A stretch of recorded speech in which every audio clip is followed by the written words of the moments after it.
So after the great performance that Javante Tank Davis put on for us Saturday night against Mario Barrios, which initially I said was a dangerous fight because this is uncharted territory for Tank Davis because it's his first fight at 140. Don't know what to really expect. Don't know if his power moved up. Don't know if his speed was still there. Don't know if he can take a punch from somebody that was perceived to have a lot of power. And, when you analyze it all after the fact, then you realize that Mario Barrios was really not much better than a lot of Javante Tank Davis's opponents at 130, 135. He just probably a tad bit better, but not much. I never saw anything special in Barrios from the beginning. But not being a special fighter does not mean automatically the fighter can't be a dangerous fighter. So I had to leave that in there on the table. But with that being said,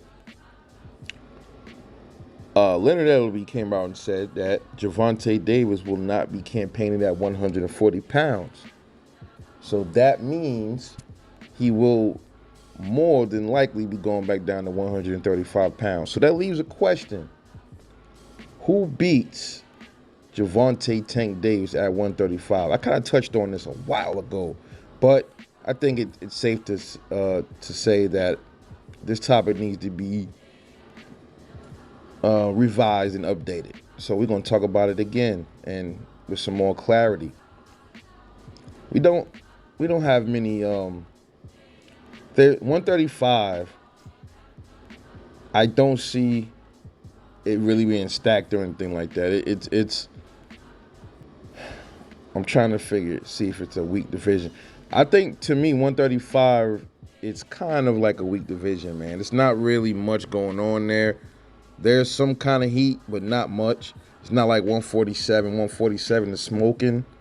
140 is really dead. 147 is where it's at. 154 is okay. 160 is popping more than 154 in my opinion. 168 is kind of we got some new and up and comers like Morrell at 168, but let's keep it at 135 real quick. We don't have many people up there that's really a threat to Tank Davis, in my opinion, at 135. But let's talk about some people that are in the top five and like right up there at the top of the division. So let's talk about some of these guys real quick. Let's talk about Vasyl Lomachenko first. He's coming off a win from Nakatani, a knockout of Nakatani Saturday night. Very aggressive in that fight. Never seen Vasyl Lomachenko that aggressive. And he showed a little bit of, he had some snap to his punches last night, man, on Saturday night. But how does he beat Javante Davis? Even at this age, I think Lomachenko presents some kind of challenges for Tank Davis. Absolutely, even at this age, the movement, the speed, that might present something for Tank. Lomachenko definitely, he's proven to have a nice chin on him. What it boils down to with all these dudes versus Tank, it comes down to which one of these guys can take Tank's punch and can keep taking his punches, and which one of these guys can hurt Tank. And like I said, power is subjective. To who you fighting. That's what I'm really starting to figure out, man. Because you have all the power in the world, and then you can knock out like 10 people, and then when it comes to the 11th person, you go 12 rounds with them. So it's about the person that you're fighting. It's really not about your power all the time. It's about the competition that you're fighting and how they take your power and how they withstand it. At the end of the day, when you think about it,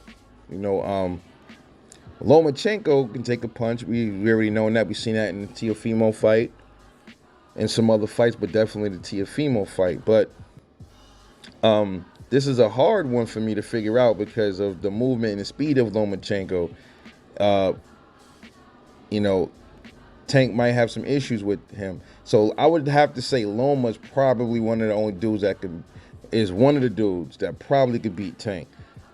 It won't be a knockout or anything like that. It'll probably be outboxing him or something like that to the cards if he can take Tank's power. So Vasyl Lomachenko, I think, has a good chance of probably beating Tank. I know a lot of people gonna disagree, especially because of the age. Loma seems like he's declining. I don't know, man. I just don't feel like Tank is gonna walk through Loma like that. I just don't feel like he will.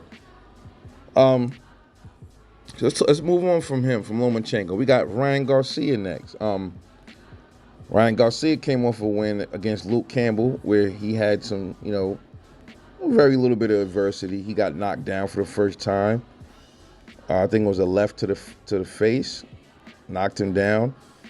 Got back up and stopped Luke Campbell to the body with a vicious body shot. Ryan Garcia definitely has power. He has pop. Has no real defense. This is the key to Tank Davis. That's one of the puzzle pieces that you need to even beat Tank Davis, man, is you need great defense. And Ryan Garcia doesn't have the defense. He has the power. Not sure if his power can hurt Tank. Because let's just be honest, man. I don't like how Floyd's moving Tank. He's moving him a little strange, but Tank as a fighter, the dude is really a tank, man. As far as we can see so far, he's been walking through dudes, walking through punches like what. Never seen Tank wobbled yet. He was supposedly have faced a big puncher in Mario Barrios, but I think Mario Barrios' power is overrated. So, and I'll touch more on that a little bit later on. But Ryan Garcia gets knocked out by Tank Davis. I would probably give that about 7-round knockout for Gervonta Tank Davis against Ryan Garcia. His defense is too poor. He has poor defense. He's gonna get worn down to the body. He's gonna probably get stopped. It's the same thing that's probably gonna happen. He's gonna probably get knocked out the way Leo Santa Cruz did. I can see an uppercut to the chin and knocking Ryan Garcia out cold because he doesn't keep his chin tucked. He always has his chin up in the air. That's not going to work against Tank Davis. So I got Tank stopping Ryan Garcia within 7. Let's move on to Devin Haney, one of my favorite fighters. And I'm not even being biased. If I feel like he can't beat a fighter, I'd say it, no problem. Devin Haney is another one I think will give Tank some issues and probably could end up beating Tank. I think Devin Haney probably could do it before Lomachenko, but Devin Haney, his defense is too good. His footwork is great. Better footwork than Tank. IQ-wise, I don't know because Tank has a very high ring IQ, man. Underestimated ring IQ. Tank does have a great ring IQ. Devin Haney, a lot of people frown upon his power. I've talked about this power thing over and over again.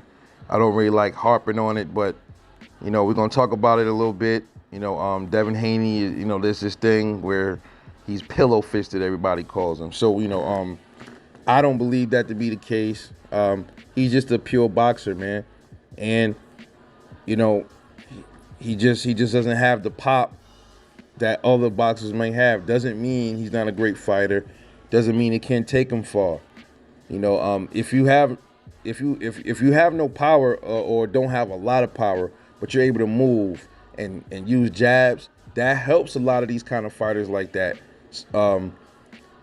succeed in boxing, man. But if you just don't have power and you don't have defense, you can't move. Those are the fighters that end up getting knocked out a lot, and they can't. They don't have the power to keep power punches off of them, and they don't have the mobility to keep power punches off of them. So that's what Devin Haney, he has all of that. And I would say he still has a nice amount of power. I wouldn't say he doesn't have any power. I think that's a myth, bro. I really do. I think that's a myth.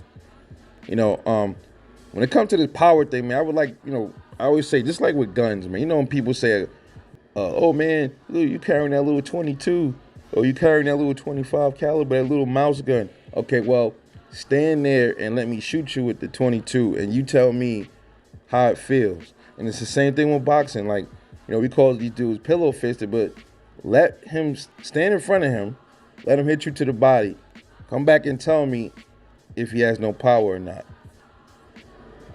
I bet you nobody will elect to stand there and take a body shot from these guys and guys, even from a Paulie Malignaggi, But moving on, Devin Haney gives Tank problems with his mobility, his defense. At some point in that fight, absolutely, this is boxing. Tank will touch Devin Haney, and it's gonna come down to, can he take the power? And it comes down to it, man. That's what it boils down to. But I can see Devin outboxing Tank to a victory. That's very possible with Devin Haney. Let's move on to Richard Commey. Known for his power, he got knocked out by Teofimo Lopez in round 2 of their fight. He lost his belt, and then he had a comeback fight against I forget the guy's name, man. Forgot his name, and he won that fight with knockout. Richard Commey doesn't have the best defenses either. Doesn't have the best, no real speed, but he has power. And those are the kind of fights that are tailor-made for Tank. And Tank gets Commey out of there as well, man. I would say probably sooner, because I don't think Commey has a great ring IQ. So he'd probably get Commey out of there in like 5 rounds. I would give Richard Commey 5 rounds before Tank knocks him out. So then we got Luke Campbell. Well, should we even talk about Luke Campbell? He probably gets Luke out of there in 2. Javier Fortuna, I think he's a little underestimated. He's a weird, unorthodox fighter, sometimes dirty. He can probably make it dirty with Tank. That's probably about it. It's Javier Fortuna. Make it a little dirty in there, mix it up with him a bit, but Tank stops him too. Probably around like 4 or 5 rounds. Tank stops him as well. Jorge Linares, Tank stops him probably in the 5th round. George Kambosos, Tank stops him. Not sure. He's very fast though, Kambosos, but then Tank stops him. Then 6. Masayoshi Nakatani, Tank stops him probably in 7. Isaac Cruz, Tank stops him. He has no defense. Nakatani, minimal defense. Too stationary. Isaac Cruz, too stationary. No real footwork. No real defense. He gets knocked out by Tank probably in like 5. And I'm just keeping it honest, man. I know a lot of you are not going to agree with me. None of these dudes, besides Vasyl Lomachenko and Devin Haney, are beating Tank. Tank runs through all the rest of these dudes. And Teofimo Lopez. He runs through TL too. I'm making a separate video on Teofimo versus Tank because I had a live earlier. We were talking about that. But I'm going to get a little bit more into that as well. But Teo, no defense. Can't fight on the back foot. Tank stops him. He stops him maybe in like 8 rounds. I give it 8 rounds. That's being generous. I give Teofimo 8 rounds before Tank figures him out and stops him. There's nobody else there. Jojo Diaz. Same thing. Tank stops him. Probably in 6. Tank stops most of these dudes in the middle of the fight, man. Give them some time to like process these dudes. And some of them a little earlier because they're easy to figure out. He'll figure them out. But the 2 that he's going to have problems with is definitely Vasyl Lomachenko and Devin Haney. Everybody else, I think Tank runs through them all, smokes them. But those 2 right there is going to be his Achilles. Mark my words on this one. Let me know what you think. Like, subscribe, enjoy the channel, support the channel as well. I will catch you guys on the next one, man. Peace out.